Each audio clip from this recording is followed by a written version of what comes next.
Hey guys, how you doing? It's Ed Barton again here, and today I just wanted to shoot you a quick thought for the day, which is all about taking the path of most resistance and avoiding the easy way.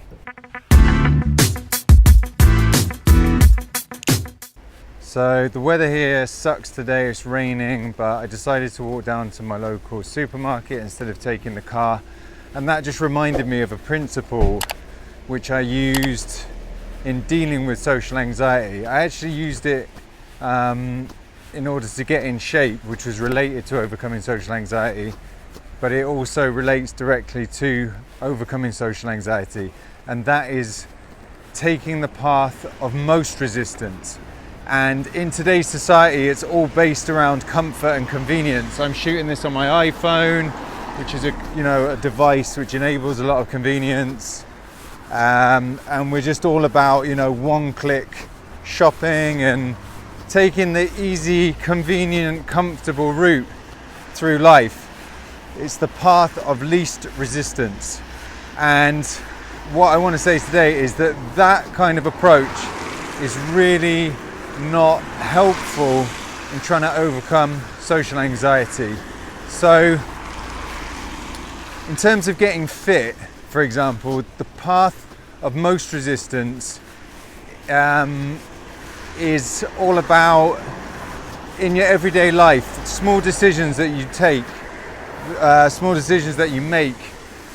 For example, if you can take an elevator or take the stairs, you take the stairs because it's a bit of exercise. If you can walk or take the car, like today, I decided to walk rather than take the car. So those little actions, they will burn calories, build willpower and build muscle. And when you're trying to overcome social anxiety, you can make these little decisions throughout your daily life which will have a similar kind of cumulative positive impact. So for example, when you go to the supermarket, as I've just done here, don't use the self-checkout because that's easy. Go and actually speak face to face with a store clerk or someone on the checkout, instead of taking your natural reaction in the university library to go and take the back stairs and walk all the way up the stairs because it means you avoid getting in an elevator with people. Go and try getting in an elevator. So that's one example of something that I used to do at university. And these little, when you come to these like decision fork in the road, shall I do this or shall I do that? Shall I use the self-checkout in McDonald's or shall I go and speak to a person? Your immediate impulse will be to take the path of least resistance, and that is normally rooted in avoidance behaviors. So you will habitually want to avoid the things that are difficult, and this kind of practice of taking the path of most resistance is like going against the grain of that natural impulse. Each time you feel yourself going to take that little back alley down to work or down to university or college because you're going to avoid people on the main road, stop yourself and say, no, actually I'm going to try and take the high street today, even though I might feel self-conscious and feel that people will be looking at me from their cars or whatever.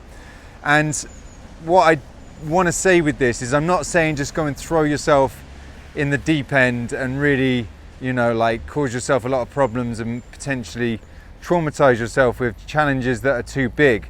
What I mean is when there's situations where you're like, shall I take the easy route? I know I could probably take the harder route. What I'm saying there is to listen to that little voice and that little impulse that is sort of your lower self versus your higher self, the weaker option, which is like, yeah, come on, let's just avoid that, let's just take the easy route. I'm saying in these situations, try and pause when those decisions come up and just say, no, do you know what, I'm gonna do that presentation rather than call in sick, or I'm gonna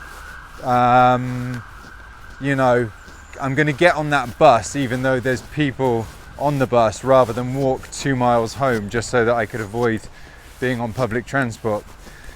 So this is what I call the practice of the path of most resistance. And as the name implies, it's not easy. Obviously, it goes counter to all your natural impulses. It goes counter to the avoidance behaviors that you might be used to ingraining in yourself. But I think it's a really useful practice for dealing with social anxiety. It builds character, it builds grit, and in my experience, it snowballs. It goes from one thing onto another. So, you know, I use this for getting in shape, and then I used it for tackling social anxiety. And then you start to build momentum and you start to think, well, hang on, what else could I do next with this kind of attitude and this mindset? I'm getting a real taste now for saying F it and going right in the face of my natural kind of weaker behaviors or my comfort seeking tendencies. So try this out. Let me know what you think about it, and I'd love to hear some of your comments, and I look forward to speaking to you all in one of my next videos. Take care for now. Bye bye.